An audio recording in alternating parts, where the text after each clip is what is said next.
지금부터 온라인으로 한특교회 주일 예배 하나님 앞에서 함께 나아가도록 하겠습니다. 묵상 기도하겠습니다.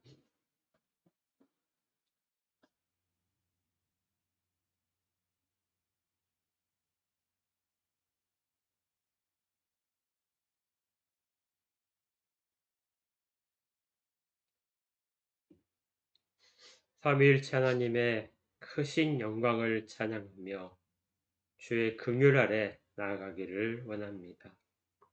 저희들을 품어주시고 주의 긍휼 가운데 은혜를 베풀어 주시옵소서. 저희들이 드리는 모든 마음과 정성들을 주님 흠양하시고 주의 약속대로 언약을 지키시며 긍휼을 베풀어 주시옵소서. 예수 그리스도 이름으로 기도합니다. 아멘. 사도신경으로 신앙을 같이 고백하겠습니다. 사도신경입니다. 시작. 전능하사 천지를 만드신 하나님 아버지를 내가 믿사오며 그의 아들 우리 주 예수 그리스도를 믿사오니 이는 성령으로 잉태하사 동정녀 마리아에게 나시고 본디오 빌라도에게 고난을 받으사 십자가에 못 박혀 죽으시고 장사한 지 사흘 만에 죽은 자 가운데서 다시 살아나시며 하늘에 오르사 전능하신 하나님 우편에 앉아 계시다가 저리로서 산 자와 죽은 자를 심판하러 오시리라. 성령을 믿사오며 거룩한 공예와 성도가 서로 교통하는 것과 죄를 사하여 주시는 것과 몸이 다시 사는 것과 영원히 사는 것을 믿사옵나이다. 아멘. 함께 기도하도록 하겠습니다.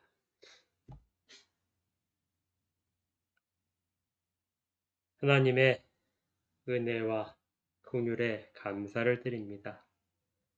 변함없이 예수 그리스도를 사랑하는 모든 자들에게 지금도 베풀어 주시는 사랑으로 말미암아 저희들이 지금 서 있을 수 있음을 고백하오니 주님 저희들의 입술을 통하여 드려지는 모든 영광들을 받아 주시옵소서. 주 앞에 감사밖에 드릴 것이 없습니다. 저희들 마음 가운데 감사가 늘 끊이지 않게 하시고 하나님에 대한 사랑이 더 깊어지도록 인도하여 주시옵소서. 살아계신 하나님을 매일 삶 속에서 체험케 하시고 매 순간마다 그 살아계신 하나님과 동행하고 있음에 대한 감사와 자각이 있게 하여 주셔서 이 땅을 살아가는 동안에 한치라도 방심하지 않고 주의 자녀됨을 잊지 않고 살아가도록 그렇게 도와주시옵소서. 주의 백성들이 이 세상 가운데 살면서 많은 환난 가운데 있습니다. 가장 행복하게 살아야 되고 가장 당당하게 살아야 되는 그런 그리스도인의 삶에 따라 살아야 됨에도 불구하고 세상이 저희를 가만두지 않고 저희들의 아직 다 회복되지 못한 본성들이 주 앞에서 바람직한 모습으로 산 것들이 많이 있음을 고백합니다. 주님 용서하여 주시고 이 모든 것들을 점차적으로 회복시켜 주셔서 더 주님이 원하시는 모습으로 변해가도록 인도하여 주시옵소서. 저희들의 모든 것을 가지고 주를 찬양하기를 원합니다. 삶 자체가 찬양이 되게 하시고 입술에서 나오는 모든 말들이 주께서 받으시기에 합당한 찬양이 되도록 도와주시옵소서. 이 땅의 삶이 힘겨워서 여전히 주 앞에 소망하는 것들이 있습니다. 경제적인 어려움이 있어서 주 앞에 아뢰고 육체적인 질병 때문에 주 앞에 아뢰고 마음의 심적인 고통 때문에 주 앞에 아뢰입니다. 또 앞날 가운데 해야 될 일이 있어서 주 앞에 작정하고 노력하면서 구하는 영혼들이 있습니다. 하나님이 이 모든 것들 가운데 은혜를 베풀어 주시옵소서. 소원하는 모든 것들이 주의 뜻 가운데서 신속하게 다 이루어지도록 역사하여 주시고 그들의 입술을 통하여 하나님이 하셨습니다라는 고백이 나올 수 있도록 모든 것들을 주장하여 주시옵소서. 세상 사람들이 불가능하다, 안 될 것이다 하는 그런 것들도 주 앞에서는 그런 낱말조차도 존재할 수 없사오니 주의 도우심을 구하는 모든 영혼들 가운데 은혜를 더하여 주시기를 구합니다. 자녀들을 위하여 기도하는 그 기도를 들으시고, 부모를 위하여 기도하는 기도를 들으시고, 남편과 아내 사이에서 서로를 위하여 기도하는 기도를 들으시고, 또 교회의 성도들 간에 서로를 위하여 간구하는 기도도 들어주시옵소서. 영적 싸움 가운데 있는 모든 자들을 긍휼히 여기시고 주의 완전한 무장으로 당당히 서도록 주님 지금도 끊임없이 공급하는 능력이 저에게 있기를 소원하오니 주님 강건케 하여 주시옵소서. 이 땅 가운데 어려움 가운데 있는 모든 영혼들을 기억하시고 이 어려움들이 하나님이 베풀어 주신 섭리 가운데 있음을 깨달아 주께로 돌아오는 역사들이 일어나도록 인도하여 주시옵소서. 그리고 또한 모든 자들이 겸손히 하나님 앞에 설 수 있도록 그렇게 이끌어 주시기를 구합니다. 오늘도 주의 말씀을 받습니다. 말씀 가운데 함께하여 주시고 어디에서나 하나님의 말씀이 전해지고 선포되는 그 모든 곳곳마다 주의 영광만이 드러나게 하시고 그 모든 전하는 자들의 입술을 주장하셔서 하나님의 말씀들이 다 전해지도록 영들을 지켜 주시옵소서. 주의 은혜가 항상 저희 가운데 있기를 소원합니다. 예수 그리스도 이름으로 기도합니다. 아멘. 자, 오늘 받으실 하나님의 말씀은 에베소서 6장 18절부터 20절까지의 말씀입니다. 에베소서 6장 18절부터 20절까지의 말씀입니다.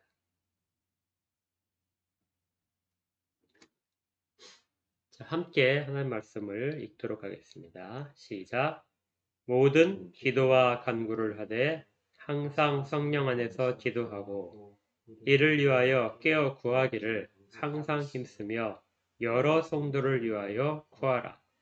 또 나를 위하여 구할 것은 내게 말씀을 주사 나로 입을 열어 복음의 비밀을 담대히 알리게 하옵소서 할 것이니 이 일을 위하여 내가 쇠사슬에 매인 사신이 된 것은 나로 이 일에 당연히 할 말을 담대히 하게 하려 하심이라. 아멘.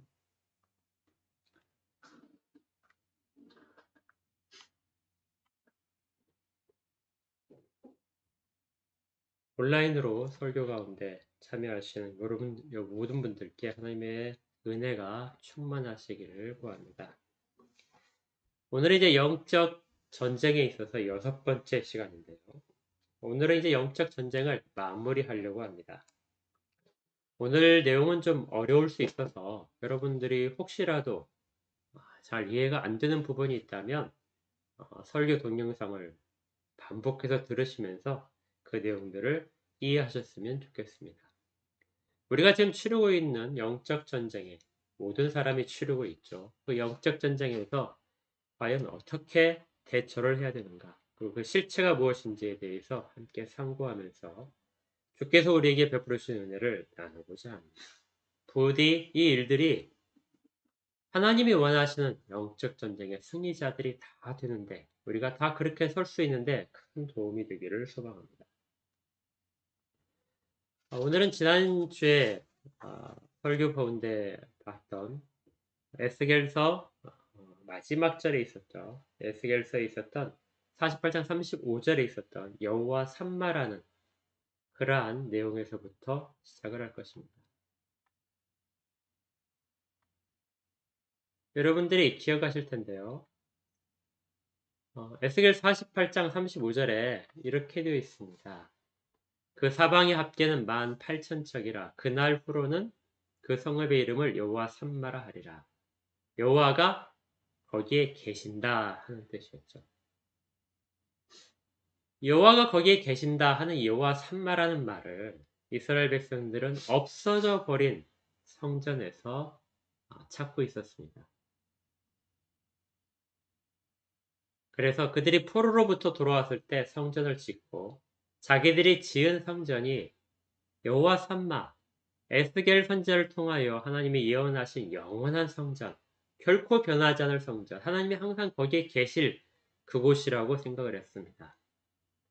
그래서 사마리아 여인과 예수님과의 대화 가운데서 아버지께 참되게 예배를 드리는 자는 영과 진리로 예배할 때가 오나니 곧 이때라 하는 그 질문 속에서 사마리아 여인이 질문했던 내용들이 바로 여호와 삼마와 관련된 내용이었죠. 여호와가 거기에 계신다. 그리심산에 계실 것인가? 예루살렘 성에 계실 것인가? 거기에 대해서 예수님께서 대답하신 내용이 그렇지 않다. 이 산도 아니고 예루살렘도 아니다. 하고 그 때에 대해서 말씀하셨습니다. 여러분들 다 기억나시죠? 자, 오늘은 그 부분에서 시작해서 성육신으로 여호와 전쟁을, 영적인 전쟁을 그렇게 이끌어 가려고 합니다. 영적인 전쟁에서 가장 중요한 개념이 있는데요. 그것이 바로 뭐냐면 성육신입니다. 이 성육신은 여러분들이 아시는 바와 같이 하나님이 사람의 육신을 입고 여자의 몸을 통하여 이 땅 가운데 태어나셨다. 그리고 자라셨다. 이것이 이제 성육신이 되겠죠. 그래서 성육신한 예수님에 대해서 복음서는 아주 자세하게 기록하고 있습니다. 그런데 이 복음서마다 이 성육신에 대한 내용들이 조금씩 같은 내용이지만 조금씩 다른 표현으로 이루어져 있습니다. 마태복음은 이 부분에 대해서 이렇게 이야기하고 있는데요. 마태복음 1장 23절에 보라 처녀가 잉태하여 아들을 낳을 것이요 그의 이름은 임마누엘이라 하리라 하셨으니 이를 번역한즉 하나님이 우리와 함께 계시다 함이라. 여호와 삼마에 대한 대답, 여호와가 거기 계신다. 그런데 여호와가 거기 계시는 거에 대해서 마태복음은 하나님이 우리와 함께 계신다 하는 임마누엘이라는 말로써 대답을 해줍니다. 하나님이 우리와 함께 계신다. 성육신은 하나님이 우리와 함께 계시다는 증거로서 나타났다는 것이죠. 여기에 비해서 마태복음은 이렇게 여호와 계신다는 영원한 성전에 대한 것을 예수님으로 나타내고 있는 반면에 요한복음은 조금 방향이 틀립니다. 요한복음에서는 이렇게 되어 있습니다. 요한복음 1장 14절인데요. 말씀이 육신이 되어 우리 가운데 거하심에 우리가 그의 영광을 보니 아버지의 독생자 영광이요 은혜와 진리가 충만하더라.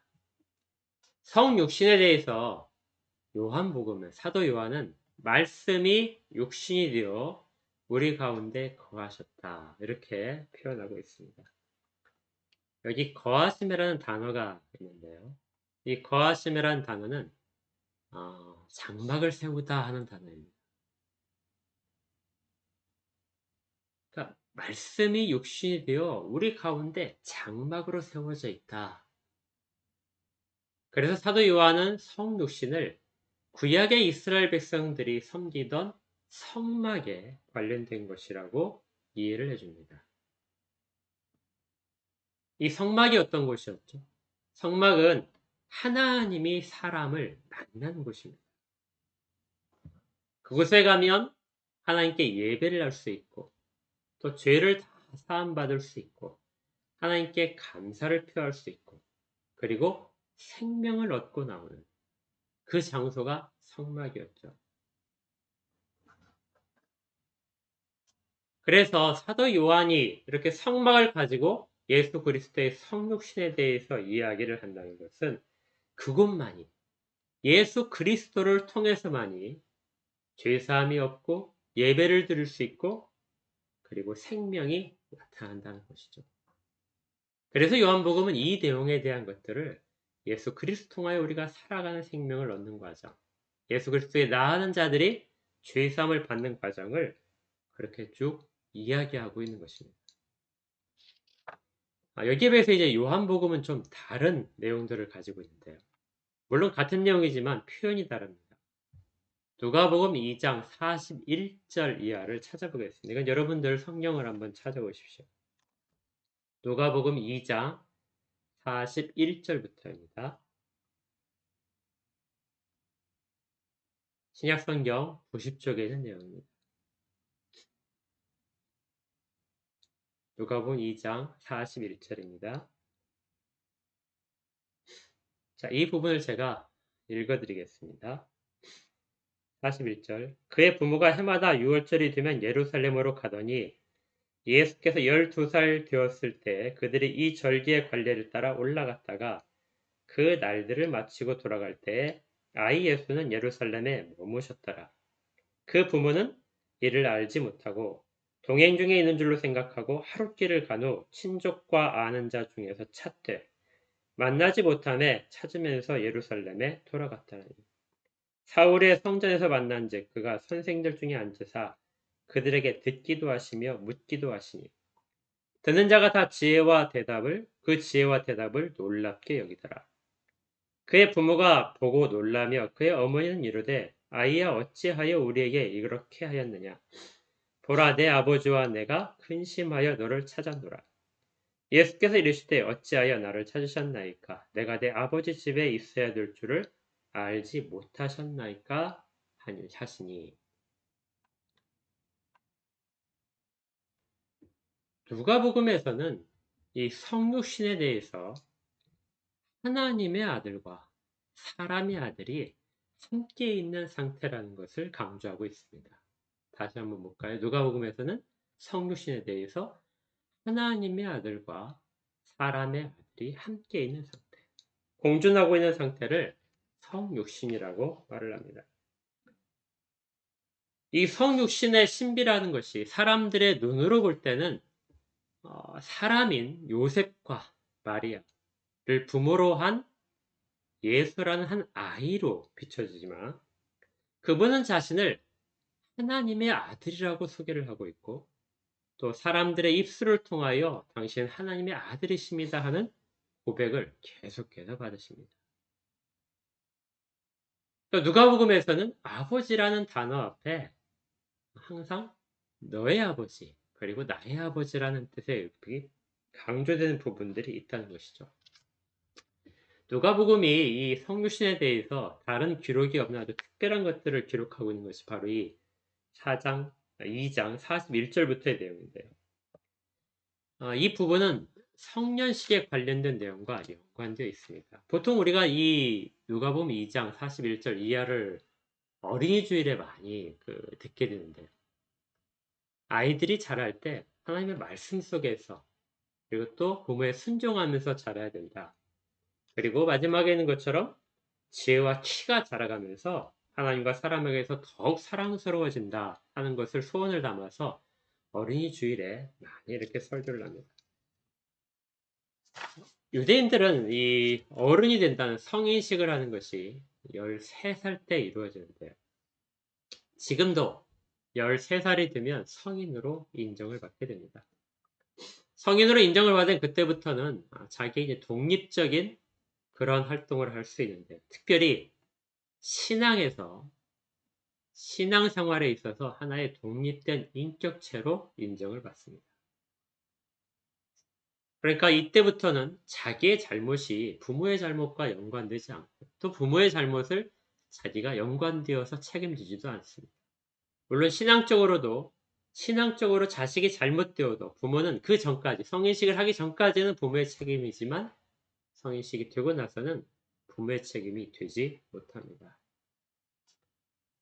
이때부터는 하나님과 독대하는 존재가 되는 것이죠.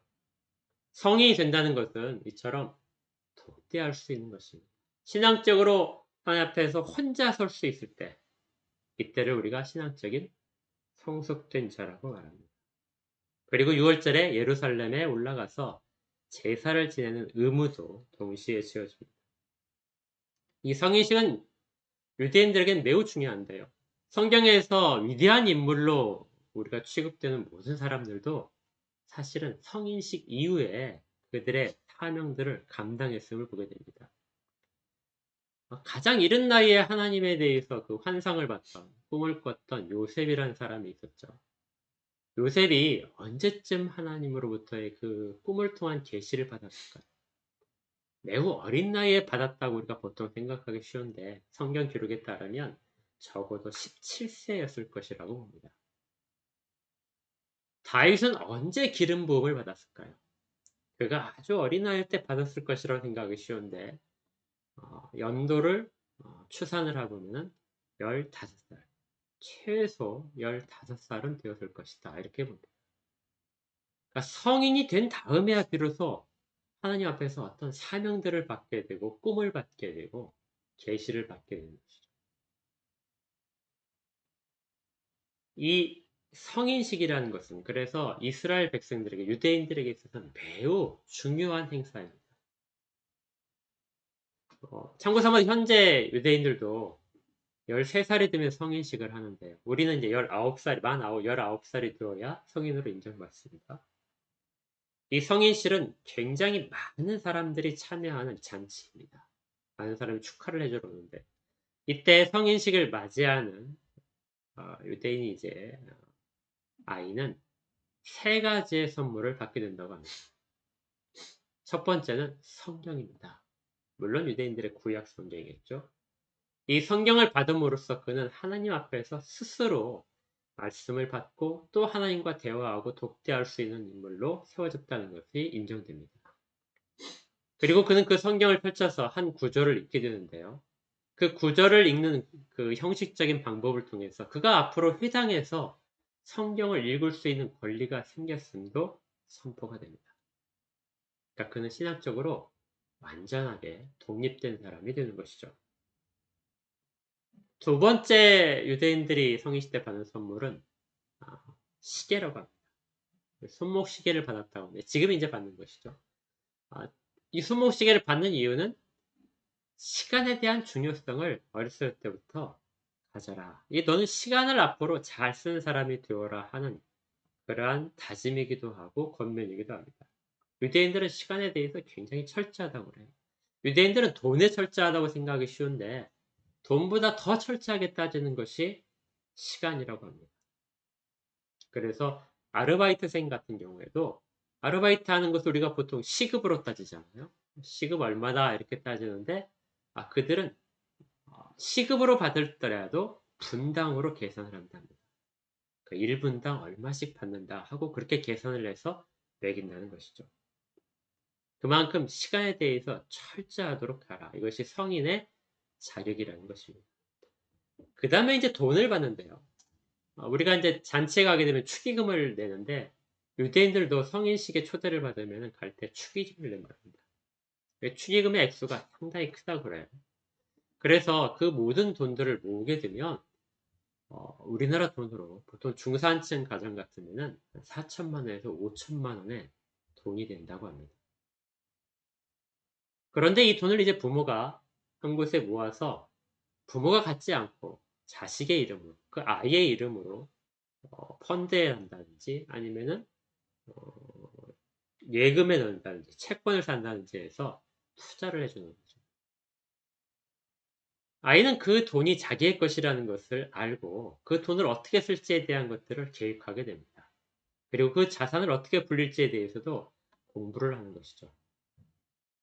그리고 이제 고등학생이 마치면 고등학교를 졸업할 때쯤 되게 되면 그 돈을 이제 부모가 자식에게 주는 것이죠. 그러면 아이는 그 나이 때 20세가 되기 전에 이미 자기가 세상에서 할 일에 대한 기본적인 자본을 가지고 경제적으로도 완전히 독립한 상태로 나온다는 것이죠. 그래서 유대인들이 여러 부분에서 놀라운 성과를 거두는 것은 일찍 독립할 수 있는 방편들이 다 마련됐다는 것입니다. 우리 가운데는 이제 좀 시사하는 바가 많이 있긴 한데요. 유대인들이 이렇게 성인식을 중요하게 생각했는데 2000년 전에도 예수님 때에도 마찬가지였습니다. 13살부터 성인이었던 것이죠. 이야기가 좀 길어졌지만 다시 성경으로 누가복음 2장으로 돌아오면요. 그런데 누가는 다른 복음서에 없는 예수님의 이 어렸을 때 기록을 기록하고 있는데 그 시기가 성인식이 아니라 성인식이 일어나기 한 해 전 12살 때의 기록입니다. 12살 때는 그 아이가 예수라는 아이가 아직 성인으로 인정받지 못하고 어떤 신앙적인 부분에서도 자기의 존재감을 드러낼 수 없는 상황인데 12살 때 예수님은 부모를 따라서 예루살렘에 올라갔습니다. 6월절에 부모가 올라갈 때 이제 그 다음 해부터 혼자서라도 예배를 드려야 되기 때문에 예행 연습으로 따라갔다고 그래요. 이렇게 따라갔는데 이제 절기가 다 끝나고 부모는 다른 일행과 같이 돌아갔는데 한참을 가다 보니까 일행 중에 예수가 없는 것입니다. 그래서 쭉 찾아보니까 출발할 때부터 아무도 본 사람이 없다는 것이죠. 그래서 요셉과 마리아는 서둘러서 예루살렘으로 돌아갔습니다. 그랬더니 예수님은 거기에서 뭐하고 계시냐면 성전에서 선생들과 랍비들이죠. 선생들과 같이 성경에 대해서 질문을 하고 또 대답을 하고 이렇게 토론을 하고 있었던 것입니다. 3일 동안 성전에서 혼자 있었기 때문에 그 랍비들과 같이 어, 식사도 하고 또 잠도 그들의 제공에 의해서 있었을 것입니다. 이 장면을 보게 되면 우리는 이제 아무 생각이 없는데요. 유대인들에게는 매우 특이한 상황입니다. 그들은 13살이 되어야 이 작업들을 할 수 있는데 13살이 되기 전인데 이런 일들을 선생들과 자유롭게 토론하고 있었다는 것이죠. 부모로부터 떨어져 있었다는 것입니다. 그리고 이제 결정적으로 이 부분에서 우리가 주의 깊게 살펴볼 내용인데요. 48절과 49절입니다. 48절과 49절에 48절에 이렇게 되어 있습니다. 그의 부모가 보고 놀라며 그의 어머니는 이르되 아이야 어찌하여 우리에게 이같이 하였느냐 너의 아버지와 내가 근심하여 너를 찾았노라. 그러니까 이 예수에 대해서 예수를 걱정하고 예수에 대해서 챙기고 하는 부분들은 너의 아버지 지금 육신의 아버지인 요셉이 너에 대해 걱정한다 이거죠. 49절에 예수님께서 대답하시기를 예수께서 이르시되 어찌하여 나를 찾으셨나이까 내가 내 아버지 집에 있어야 될 줄을 알지 못하셨나이까 하십니다. 그러니까 예수님께서는 육신의 아버지 요셉보다 자기의 아버지이신 참 아버지이신 성부 하나님에 대해서 언급하는 것입니다. 내 아버지가 두 분이 있는 것이죠. 육신의 아버지와 성부 하나님 아버지. 이 부분은 예수님께서 자기의 정체성을 알고 계셨다는 부분에 대한 증거 구절입니다. 예수님이 언제부터 하나님의 아들이라는 것을 알고 계셨을까요? 궁금해 본 적이 한 번도 없습니까? 예수님은 태어날 때부터 내가 하나님의 아들이라고 생각했을까요? 아니면은 성년식을 한 다음에, 신앙적으로 독립한 다음에 하나님의 아들이라고 생각했을까요? 어떤 학자들은 예수님께서 30세에 요단강가에서 세례를 받으실 때 그때 하나님의 아들로 자각을 하셨다. 이렇게 이야기를 하기도 합니다. 그런데 누가는 그 모든 질문에 대해서 마치 답이라도 하듯이 성년식도 세례식도 아니고 그 전에 어렸을 때도 하나님의 아들이라는 것을 알고 계셨다. 그래서 누가복음 2장에서 예수님의 12살 때 있었던 사건을 기록하고 있는 것이죠. 예수님은 이미 그 나이에 하나님의 아들이면서 사람의 아들이라는 이중적인 존재에 대해서 자기 정체성에 대해서 다 알고 계셨습니다. 그렇지만 이 알고 계셨다고 해서 예수님이 그러면은 사람들이 따르고 있는 율법이나 인간관계로부터 초연하셨느냐? 그것은 아닙니다. 모든 것들을 알고 계시지만 그럼에도 불구하고 예수님은 여전히 율법이 인정하는 13살이 되기까지는 부모님의 아래에 있는 아들이었습니다. 그래서 부모님의 뜻에 순종하며 살았죠. 그래서 읽었던 누가복음 2장 51절에 이렇게 되어 있습니다. 부모가 그를 걱정하고 데려가자 예수께서 함께 내려가사 나사렛에 이르러 순종하여 받드시더라. 그러니까 하나님의 아들이지만 여전히 인간의 사람의 아들로서 그 모든 본분을 다 하고 계셨다는 것이죠. 그리고 이제 이 모든 것들에 대한 결론으로서 52절에 예수는 지혜와 키가 자라가며 하나님과 사람에게 더욱 사랑스러워 가시더라. 지혜는 하나님으로부터 오는 것이고, 그래서 하늘에 속한 것이고, 키는 이 땅에 속한 것입니다. 육체적인 것이 형태가 키가 되겠죠. 예수님을 가리키는 두 가지. 하나님의 아들이면서 하나님이 주시는 지혜 가운데 성장하고, 인간의 아들이면서 인간의 형태로서의 키가 성장하고, 그리고 하나님과 사람에게 더욱 사랑스러워져 가는 이 모습이 예수님의 성장 과정에 나타나게 됩니다. 그런데요, 이렇게 그 예수님께서 자기의 정체성을 갖고 계신 이러한 사건 다음에 나오는 것이 뭐냐면, 예수님께서 세례를 받으신 장면입니다. 이제 시간을 건너뛰어서 30세가 되어서 세례를 받으시는데, 여러분이 잘 아시이 세례를 받으신 다음에 예수님께서는 바로 광야로 가시게 됩니다. 그리고 그곳에서 사탄으로부터 세 가지의 시험을 받게 되죠. 이 부분은 우리가 이미 살펴봤기 때문에 더 설명은 하지 않겠지만, 이 시험의 결과 마귀가 실패를 하게 됩니다. 그리고 4장 13절에 이런 구절이 있어요. 마귀가 모든 시험을 다 한 후에 얼마 동안 떠나니라. 마귀가 모든 시험을 다 마친 다음에 얼마 동안 떠났다. 이 말은 시험에 끝났다는 것이 아닙니다. 마귀는 이제부터 본격적으로 다시 자기들의 모든 계략을 갖추어서 예수님을 다시 방해할 것입니다. 한번 싸움에 패했다고 마귀가 포기하는 것은 아닙니다. 사탄은 계속 그리스도에 대한 적의를 가지고 있고, 그것을 성취시키기 위해서 계속적인 공격을 가합니다. 성경에서 볼 수도 있듯이 마귀는 제일 첫 번째 공격이 유혹입니다.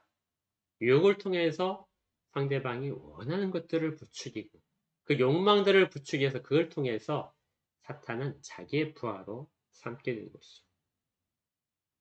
하지만 예수님께서 유혹을 이기시자 사탄은 얼마 동안 떠났다가 다시 예수님에 대한 방해를 시작하는데, 예수님이 사탄의 시험을 이긴 다음에 그 다음에 나오는 구절이 누가복음 4장에 계속해서 좀 찾아보겠습니다. 누가복음 4장에 보게 되면 이런 부분이 있어요. 예수님께서 그 자라신 곳에 16절부터입니다. 예수님께서 자라신 곳 나사렛이죠.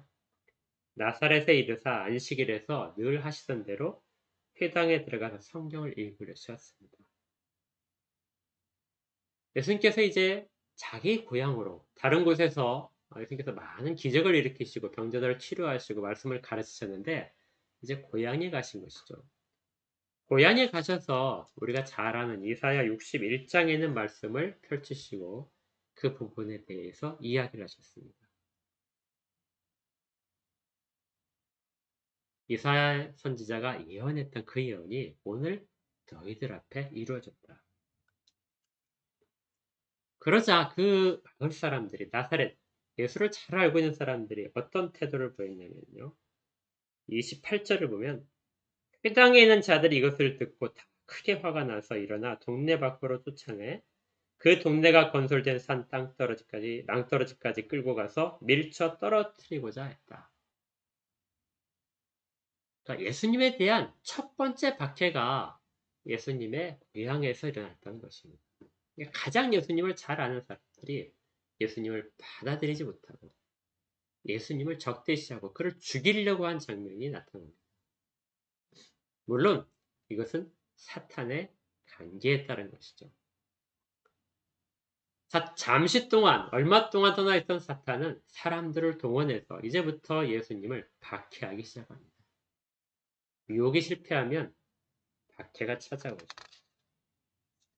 하지만 예수님께서는 이 모든 광경 속에서 유유하게 그 사람들 사이를 걸어서 지나가셨다고 되어 있습니다. 사탄의 방해가 예수님의 길을 막지 못한다는 상징적인 표현입니다. 어떻게 이루어지는지는 우리가 잘 모르지만 예수님께서는 그 모든 것들을 아무 피해 없이 물리치고 당당하게 자신의 길을 가셨습니다. 그리고 계속해서 귀신을 쫓아내신 장면이 나옵니다. 그리고 열병을 꾸짖어서 쫓아내고 귀신들의 입을 다물게 명하십니다. 이것은 창세기 3장에 기록됐던 그 모든 예언들의 성취가 되는 과정이죠. 사탄은 여자의 후손에 발 뒤꿈치를 물므로써 그가 고난을 받을 수 있도록 방해를 하면서 하지만 결국 여자의 아들은, 여자의 후손은 뱀의 머리를 밟을 것이다. 뱀을 물리친 장면이 이 가운데 누가복음은 상징적으로 그 내용들을 보여주고 있는 것입니다. 그리고 이러한 갈등, 사탄이 계속해서 예수님을 방해하고 예수님은 그것들을 헤쳐나가시는 그 갈등 장면들이 결국 십자가에서 죽으심까지 이어지게 되죠.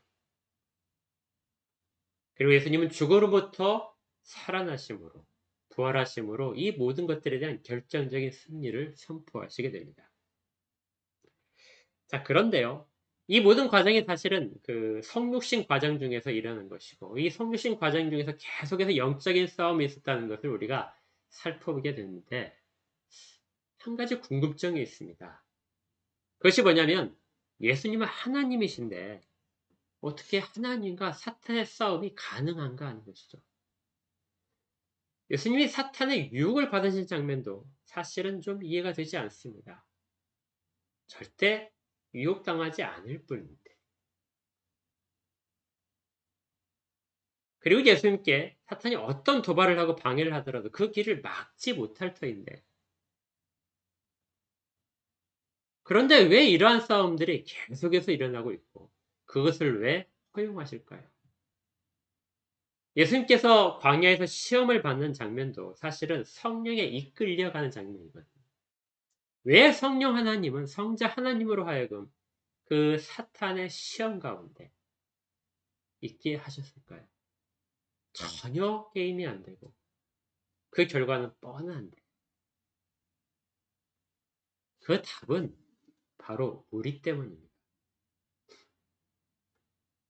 하나님께서 구원하시려고 하는 자들이 혈과 육에 속해 있기 때문에 하나님은 혈과 육에 대한 내용으로 그 모든 것들을 보여주시고 완성시키신 것입니다.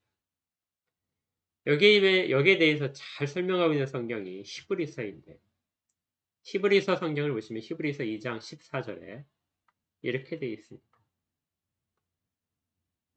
제가 읽어드리겠습니다. 히브리서 2장 14절부터 15절인데요. 자녀들은 혈과 육에 속하였음에 그도 또한 같은 모양으로 혈과 육을 함께 지니심은 죽음을 통하여 죽음의 세력을 잡은 자 곧 마귀를 멸하시며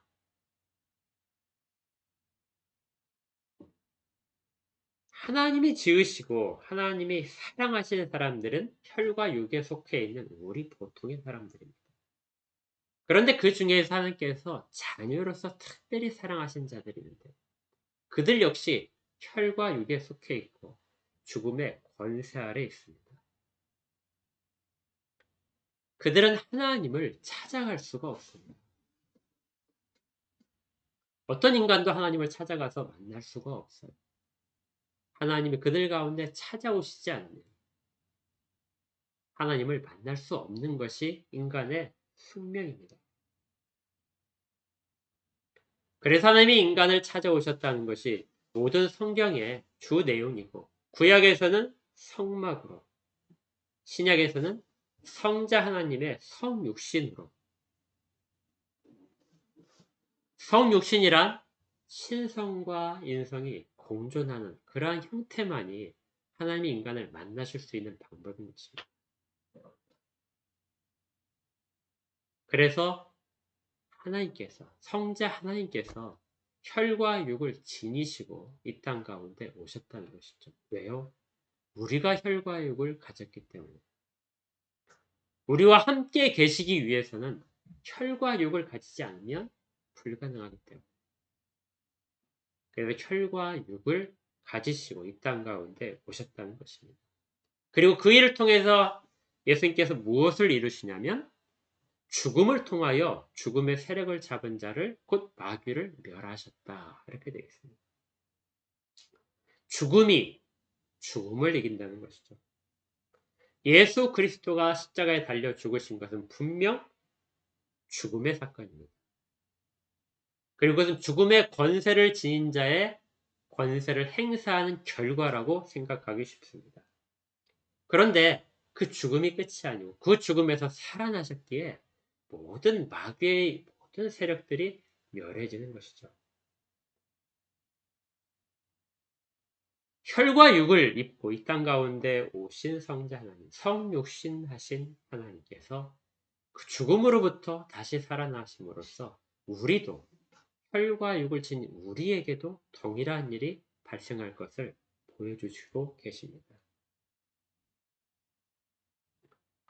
우리는 이 승리를 통해서 우리의 승리도 약속된 것을 알게 되죠.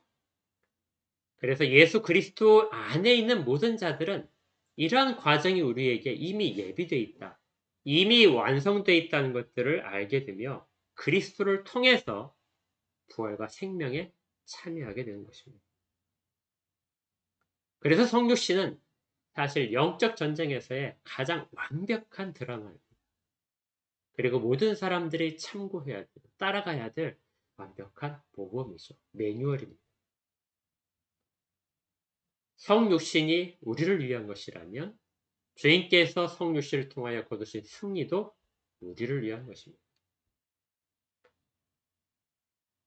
이렇게 종말에 승리가 예정되는 자들을 성경에서 무엇이라고 하냐면요.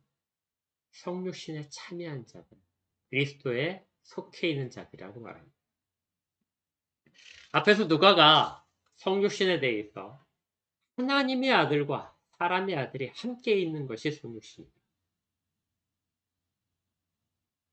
한 존재 안에 신성과 인성이 공존하는 함께 있는 신비로운 연합을 이루고 있는 것이 이것이 성육신이라고 말을 했다면 이제 우리에게도 동일한 것이 적용됩니다. 예수 그리스도 성육신이 하늘에 속한 하나님께서 이 땅 가운데 있는 육신을 입으시고 중간 단계로 이렇게 나타나는 것이라면 우리도 또한 비슷한 과정을 겪게 됩니다. 이 땅에 속해 있지만 우리는 아래에 속해 있는데 이 땅에 속해 있지만 하나님 우리를 다시 태어나게 하셔서 신령한 영을 입게 하시고 그리고 또 더군다나 하나님의 자녀라 이러한 호칭을 주심으로써 우리 또한 예수 그리스도가 가졌던 이 땅에서의 중간적인 모습 이중적인 존재의 모습을 우리도 가지고 살아가게 만드신 것이죠. 그래서 어떻게 보게 되면 성육신을 우리는 거의 닮아갑니다. 물론 예수님께서 이루신 그 성육신과는 차원이 다르기 때문에 우리가 겪는 일들을 성육신이라고 말을 하지 못하고요. 이때 이제 이루어지는 것이 우리는 새로운 피조물이다. 성육신이란 말 대신에 새롭게 중생한 피조물이란 단어를 쓰게 됩니다. 물과 성령으로 거듭난 자들. 그래서 이 땅에서 사람의 아들이면서 하나님의 자녀라는 신분을 그리고 존재가 바뀐 자들.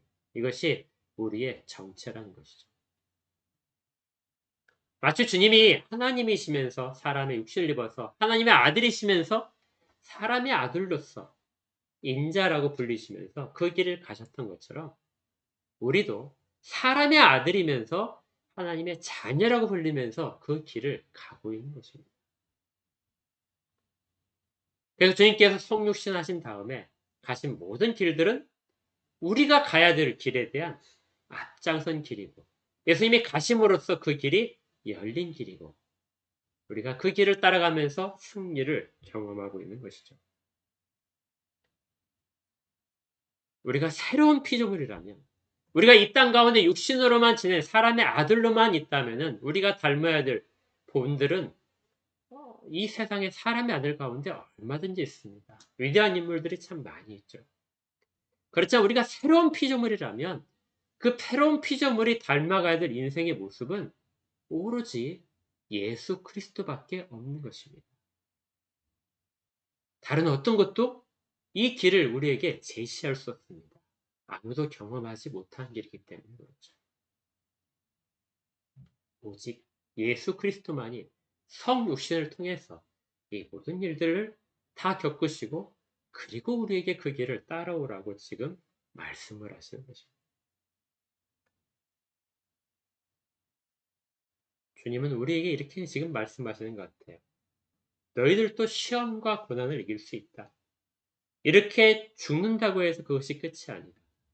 죽음이 너희들의 패배가 아니다. 영적인 전쟁에서 죽음이 너희들의 패배가 아니고 육신의 죽음에 매어서 사는 것. 그 육신의 것들에 매어서 살아서 죽음으로 끝나야 될 모든 것들을 떠나지 못하고 있는 것이 바로 너희들이 지금 영적 전쟁에서 패하고 있는 것이다. 다시 우리의 모든 것들을 돌아보게 되면 육신이 조금 더 편하고 육신을 조금 더 아름답게 하고 육신이 조금 더 기분 좋게 하는 것, 명예롭게 하는 것, 이런 것들을 위한 것들이 우리의 관심사가 아닐까요? 우리 다 같이 그렇게 살고 있지 않습니까? 그런데 예수님께서 걸어가셨던 길은 그 길이 아니었던 것이죠. 복음서가 제시하고 있는 것은 그 길은 아닙니다. 왜냐하면 그 길은 사람의 길이기 때문에 그렇습니다. 성육신한 예수님이 걸어가신 길은 그 길이 아니고, 그래서 우리도 새로운 피조물이 된 자들이 예수님을 따라가야 될 길도 그 길이 아니라는 것입니다. 이것이 신자됨의 현실이고 그 길을 따라가는 것을 우리가 성화라고 합니다. 그러니까 성화는 선택이 아니라 우리가 반드시 걸어가야 될 유일한 길입니다.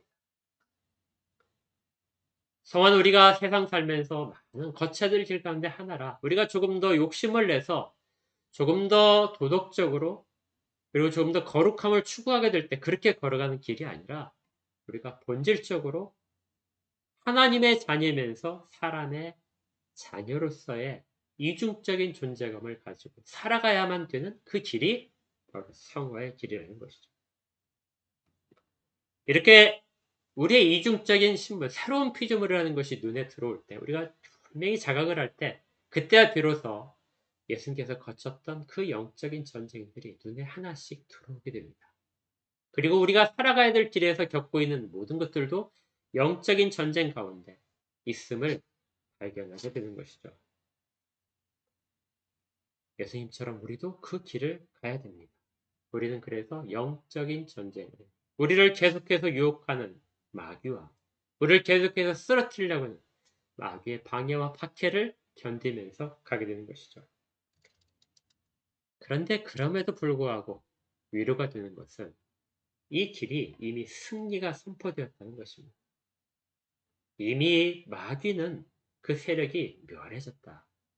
더 이상 우리를 결정적으로 그 가운데 이끌어가지 못한다. 그리고 또 하나는 하나님이 우리를 위해서 싸우신다는 것입니다. 우리가 많이 착각하는 것이 우리가 하나님을 위해서 우리의 모든 것들을 바쳐 싸운다고 생각을 하는데 그래서 우리의 모든 것들이 다 진이 닿을 때까지 하나님을 위해서 장렬하게 싸우다 전사하겠다. 이런 어떤 생각들을 가지고 있는데 사실은 그것이 아니라 성경에서 보여주는 것은 우리를 위해서 하나님이 싸우신다는 것입니다. 우리는 여전히 약한 존재이기 때문에 그렇죠. 여전히 하나님의 자녀라고 부르면서 하나님의 자녀라고 불리면서도 사람의 아들이라는 사람의 자녀라는 것이 워낙 강해서 우리 가운데서 그 길을 떠나지 못하고 있어서 사탄 앞에 약함을 드러내는 우리의 존재가 너무나 가련해서 하나님께서 우리에게 힘을 주시고 우리를 대신하여 싸운다는 것입니다. 그리고 또 하나의 위로가 있는데 그것은 우리가 혼자 싸우지 않는 것입니다. 우리가 지난번에 이 지상에 있는 교회가 서로가 서로를 위해서 함께 합력하여 싸운다고 그랬죠. 진을 이루면서 싸운다고 했는데 실제 성경에서 이것보다 더 큰 응원군이 있습니다. 그것이 뭐냐면 계시록에 있는 천상에 있는 14만 4천의 흰옷을 입은 자들입니다. 계시록 14만 4천 명에 대한 것은 계시록 14장 4절에 잘 나타나는데 되게 쉽죠. 14만 4천에 대한 내용을 알고 싶으면 계시록 14장 4절을 중심으로 살펴보면 됩니다. 계시록 14장 4절에 이렇게 돼 있어요. 사랑 가운데 속량함을 받아 처음 익은 열매로 하나님과 어린 양에게 속한 자들. 그러니까 14만 4천은 하나님과 어린 양에 속해 있는 자들입니다. 우리가 앞에서 봤던 새로운 피조물들, 이 땅의 사람의 아들이면서 사람의 자녀면서 하나님의 자녀라는 호칭을 받게 된 자들, 이들이 하나님과 어린 양에게 속한 자들. 그런데 이들이 영적인 전쟁에 참여하고 있는데 어떻게 참여하고 있냐면 계시록 17장 14절에 이렇게 되어 있습니다. 그들이 어린 양과 더불어 싸우려니와 여기서의 그들은 예수님을 적대시하는 자들입니다. 세상의 권세자들이에요.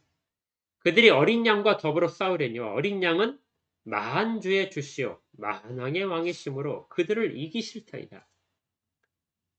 또 그와 함께 있는 자들 곧 부르심을 받고 택하심을 받은 진실한 자들 14만 4천을 말하고 지금 이 땅 가운데 있는 우리들을 말합니다. 하나님의 자녀라는 호칭을 받고 예수 그리스도께 속해 있는 자들도 이길 것이다. 그리고 이 내용에 대해서 천사들이 찬양을 하는 것들이 계시록의 주 내용입니다. 이 땅 가운데 지금도 영적 전쟁, 예수 그리스도가 성육신하시고 걸어가신 그 길을 그대로 따라가는 자들에게 천상의 교회가, 천상의 성도들이 우리를 응원하고 있는 것이죠. 우리보다 앞서간 우리 믿음의 선배들이 그렇게 응원을 하고 천사들도 응원을 하고 너 잘하고 있어. 너 그 길을 잘 따라가고 있어. 힘내. 너 반드시 이길 거야. 이제 영적 싸움에 대한 마무리를 하면서 다시 우리의 현실로 돌아오겠습니다. 지금까지 성육신과 새로운 피조물들에 대한 이야기를 한 것은 우리의 현실에서 이 부분을 바르게 자각하기 위해서입니다. 우리가 영적 싸움에서 승리하는 것들을 우리는 어떻게 생각하냐면 마치 바울과 신라가 빌립보 감옥에 갇혔다가 감옥에 갇혔는데도 매를 몹시 맞고 감옥에 갇혔는데 그 감옥 속에서도 찬양을 하면서 감사할 때 지진이 일어나고 감옥문이 다 열려서 그들이 결국 자유롭게 풀려나는 자기를 채찍으로 때렸자들로부터 그들로부터 그 융숭한 대접을 받게 되고 그 모든 것들이 회복되는 이러한 과정을 영적 전쟁의 어떤 표본처럼 생각하고 있는데 그래서 우리도 그렇게 되어야 됩니다. 영적 전쟁을 치르면은 반드시 그렇게 회복되고 다 승리로 이끌어진다. 우리를 존귀하게 한다 하는 부분으로 생각을 하게 됩니다. 물론 이것도 영적 전쟁의 한 부분인 것은 맞습니다. 그렇지만 바울조차도 이러한 체험을 다시 하지 못합니다. 그는 감옥에 여러 번 갇혔지만 이런 식으로 풀려난 것은 단 한 번뿐입니다. 그는 수없이 많은 매들을 맞았고 돌팔매질을 맞아서 거의 죽을 지경도 됐었고 감옥에서 몇 년씩 여러 차례 있기도 했습니다. 지금 이 에베소서를 쓰는 상황에서도 그는 감옥에 있는 상황입니다. 우리의 현실도 크게 다르지 않습니다. 영적인 싸움에서 우리가 굳건하게 서서 말씀으로 승리를 했지만 그리고 예배를 참되게 드리고 다른 성도를 위한 기도도 힘써서 했지만 그 자리를 벗어나서 우리 눈을 들어서 주위를 둘러보면 우리의 현실은 달라진 것이 거의 없습니다. 여전히 우리는 초라하고 여전히 우리 몸은 아프고 우리의 현실은 작고 남들이 그렇게 인정해주지 않는 모습들입니다. 그리고 현실의 교회들도 여전히 약합니다. 가난은 여전히 나를 감싸고 있습니다. 질병 때문에 여전히 약을 먹어야 되고 아무리 잘 무장하더라도 사탄이 우리를 쉽게 놔주지도 않습니다. 영적 싸움의 그 결과가 우리가 열심히 싸웠으면 그것이 어떤 실체화돼서 우리 가운데 드러나야 되는데 달라지는 것이 없음으로 말미암아 우리 가운데 회의가 들기도 합니다. 우리가 승리한 것이 맞는가? 우리가 지금 승리의 길을 걸어가는 것이 맞는가? 사탄의 관계를 잘 막아낸 것이 맞는가?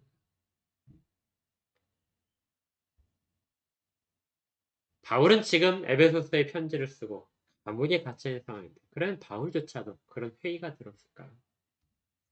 저 같으면 이 에베소서를 쓰면서 나를 위해서 기도해달라고 하고 있는 기도의 제목을 낼 때 아마 이렇게 썼을 것 같아요. 모두 나를 위해서 기도해 주십시오. 내가 풀려나서 속히 여러분에게 갈 수 있도록. 내가 이 감옥에서 풀려나서 무죄가 되어서 석방되어서 더 많은 사람들에게 복음을 전할 수 있도록. 그래서 여러분과 같이 만나고 여러분들을 다시 가르치고 여러분들과 같이 행복하게 신앙생활을 할 수 있도록. 세상의 권력이 나를 이 감옥 속에 가둘 수 없는 것을 세상이 알도록. 얼마나 멋진 기도 제목입니까? 저 같으면 이렇게 기도했을 것 같은데. 근데 바울은 이렇게 기도를 하지 않았다는 것이죠. 바울은 영적 전쟁의 끝에 자기가 지금 혀한 천실에 대해서 이렇게 이야기합니다. 20절인데 우리 오늘 본문의 20절을 잠깐 보겠습니다. 같이 읽을까요? 이 일을 위하여 내가 쇠사슬에 매인 사신이 된 것은 나로 이 일에 당연히 할 말을 담대히 하게 하려 하심이라. 감옥에 갇혀있는 그런 상황 속에서 바울은 나를 위하여 기도해 주십시오. 근데 그 기도의 요청의 제목이 내가 지금 쇠사슬에 막 묶여 있고 내가 지금 죽음 앞에 있는데 이런 상황 속에서 이런 형편에서도 내가 마땅히 해야 될 일을 담대하게 할 수 있게 하십시오. 이걸 위해서 기도해도 자기는 그 길을 지금 가고 있다는 것입니다.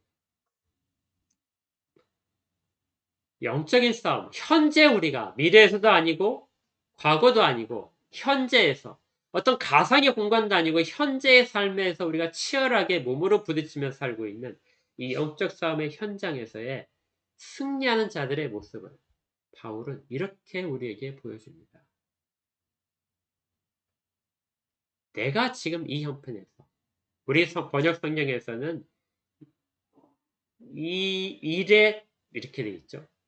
나로 이 일에 당연히 할 말을 담대히 하게 하려 하십니다. 이 일을 표준 세번역 같은 경우에는 조금 더 의역을 해서 이런 형편에서도 이렇게 이야기합니다. 이런 형편에서도 갇혀있는 형편에서도 내가 나의 본분을 다할 수 있도록 나의 본분을 다할 수 있도록 당연히 해야 될 일을 내가 담대히 할 수 있도록 그렇게 기도해 달라는 것이죠. 이제 영적 전쟁에 대해서 마지막을 정리를 하면서 우리의 형편, 바울이 지금 말한 이런 형편은 우리에게는 어떤 형편인지를 살펴보십시오. 우리는 어떤 형편 가운데 있나요? 바울은 앞에서 아내와 남편 사이의 관계를 말했습니다. 그리고 자식과 부모 사이의 관계도 말했었고요. 또 종과 상전의 관계도 말을 했었습니다. 우리는 어딘가에 현실적으로 속해 있고 갈등적인 상황 가운데 있습니다. 바울처럼 감옥에 갇혀 있을 수도 있고요. 아니면 어떤 심각한 심리적인 압박 가운데 있을 수도 있고 또 질병으로 고통 가운데 있을 수도 있습니다. 경제적인 어려움 가운데 있을 수 있고 사람과의 관계 속에서 받는 핍박 속에서도 있을 수 있습니다. 미래에 대한 불안감 가운데도 있을 수 있고요. 이것들이 다 우리의 형편이라면 그 가운데 우리는 어떻게 써야 될까요? 앞에서 아내에게 남편에게 복종을 하고 있는데 복종하라는 말씀을 하라는 것은 그 복종에 초점이 맞춰져 있는 것이 아니라 그렇게 살아야 되는 이유가 우리가 영적 전쟁 가운데 있으면서 살아가는 모습이 되어야 된다는 것이죠. 바울이 감옥에 갇히면서 그 세속적인 권력 가운데 처해진 형편 속에서 이런 상황에서도 최선을 다하는 것처럼 주님이 이 땅 가운데 성육신을 하신 이후에 그 모든 세상 권력의 박해 속에서 꿋꿋하게 걸어가셨던 것처럼 하나님의 말씀을 따라서 걸어갈 수 있느냐를 물어보는 것입니다. 아내와 남편 사이 관계에서 자녀와 부모 사이 관계, 종과 상전 사이 관계, 그리고 우리가 처한 각 가지의 상황 속에서 이런 상황 속에서 너는 당연히 걸어야 될 그 길을 담대히 갈 수 있느냐. 그 길을 가는 것이 바로 영적 전쟁의 승리자의 모습입니다. 그리고 그 길을 가는 것이 우리가 최후의 승리를 얻어가는 방법이기도 하고요. 이것이 매우 힘듭니다. 정말 쉬워서 그 길을 가는 사람은 아무도 없습니다. 주님은 보다 자기의 십자가를 지고 나를 따르라고 말씀하시죠. 그 길이 바로 이 길입니다. 그런데 우리가 여전히 위로를 받을 수 있는 것은 히브리서 2장 18절에 그가 시험을 받아 고난을 당하셨은즉 시험 받는 자들을 능히 도우실 수 있느니라. 힘든 것을 아시는 주님이, 그리고 그 길을 먼저 가신 주님이 우리 가운데 돕고 계신다는 것이죠. 영적 전쟁. 우리가 이 땅 가운데 새로운 피조물로서 걸어가면 당하는 모든 것들, 이 길에 혼자 가지 않고 주님이 함께 가신다는 것입니다. 나의 멍에를 같이 메고 가자. 주님은 지금도 우리를 도우십니다. 또 영적 전쟁 가운데 있는 우리를 천상의 교회가 응원을 하고 있습니다. 우리 앞서서 많은 신앙의 선배들이 이 길을 거쳐갔고 지금도 우리에게 그 길을 가도록 요청하고 격려합니다. 또 지상교회는 서로가 서로에게 이 길을 이렇게 가자고 격려해서 갑니다. 우리가 어떤 형편에 있든지, 지금 현재 우리가 어떤 형편에 있든지 당연히 해야 될 이 길을 우리 모두가 담대히 갈 수 있도록 우리가 서로를 위하여 기도하며 함께 걸어갑시다. 낙심하지 않고 담대하게 당연히 가야 될 우리의 길입니다. 그리고 영적 전쟁에서 우리는 모두가 다 승리가 보장된 승리하는 자들입니다. 이렇게 해서는 우리 모두가 되기를 주의 이름으로 축복합니다. 아멘. 자, 우리 함께 기도하겠습니다. 하나님, 아버지 감사합니다. 저희들을 위하여 성육신이 일어났고 또 저희들을 위하여 승리가 선포되고 죽음이 죽음을 이기는 길을 주께서 이루셨음에 감사를 드립니다. 그리고 저희를 새로운 피조물로서 만드셔서 성육신을 하시는 주님이 걸어가셨던 그 길을 저희들이 가야 될 수 있도록 갈 수 있도록 그 앞에서 열어주심을 감사드립니다. 그리고 그 길 끝가운데 승리가 선포되어 영원한 약속과 안식이 보장되어 있음에 대해서도 감사를 드립니다. 지금 저희들이 처한 여러 가지 형편 가운데 그런 형편에서도 당연히 해야 될 것들, 새로운 피조물로서 당연히 해야 될 것들을 담대히 할 수 있도록 이 과정이 영적 전쟁의 과정임을 깨달아 그 실체를 깨닫고 오늘도 이 과정을 꿋꿋하게 걸어가도록 우리 모두를 붙잡아 주시옵소서. 우리를 능히 도우실 수 있다고 하셨사오니 도와주시옵소서. 함께 하심을 믿습니다. 감사드리고 예수 그리스도 이름으로 기도합니다. 아멘. 이제 헌상과 축도하겠습니다. 하나님 감사합니다. 주께서 땀을 흘려서 거둘 수 있도록 이 세상을 지키시고 또 그 가운데 정의가 살아있게 만드셔서 여전히 땀 흘린 만큼 거둘 수 있는 환경이 있음에 대해 감사합니다. 하지만 세상 가운데 정의가 부족하여 여전히 불의가 앞세워져 있고 그것들을 노리는 자들이 있음을 또한 알고 있사오니 저희들을 다 보호하셔서 바르게 땀 흘린 만큼 공정하게 거둘 수 있도록 주님 붙들어 주시옵소서. 환경을 변화시켜 주시옵시고 마음 가운데 소원하는 모든 것들이 주님의 뜻 가운데 이루어지도록 인도하여 주시옵소서. 손들 가운데 복을 주시고 입들 가운데 복을 허락하셔서 생명들이 살아나는 일들에 저희가 다 사용되도록 이끌어 주시옵소서. 이제는 우리 구주 예수 그리스도의 은혜와 하나님 아버지의 크신 사랑하심과 성령님의 내주하시며 인도하시고 위로하시고 교통하시는 은혜가 모여 함께 예배드린 모든 자들 가운데 각 처소에서 주 앞에서 함께 예배드린 모든 자들 가운데 그리고 이 땅 곳곳에서 변함없이 예수 그리스도를 사랑하며 주 앞에 고백하는 모든 자들 가운데 영원까지 함께 있을지어다. 아멘. 교회 소식은 그 단톡방을 이용하여 올리도록 하겠습니다. 감사합니다.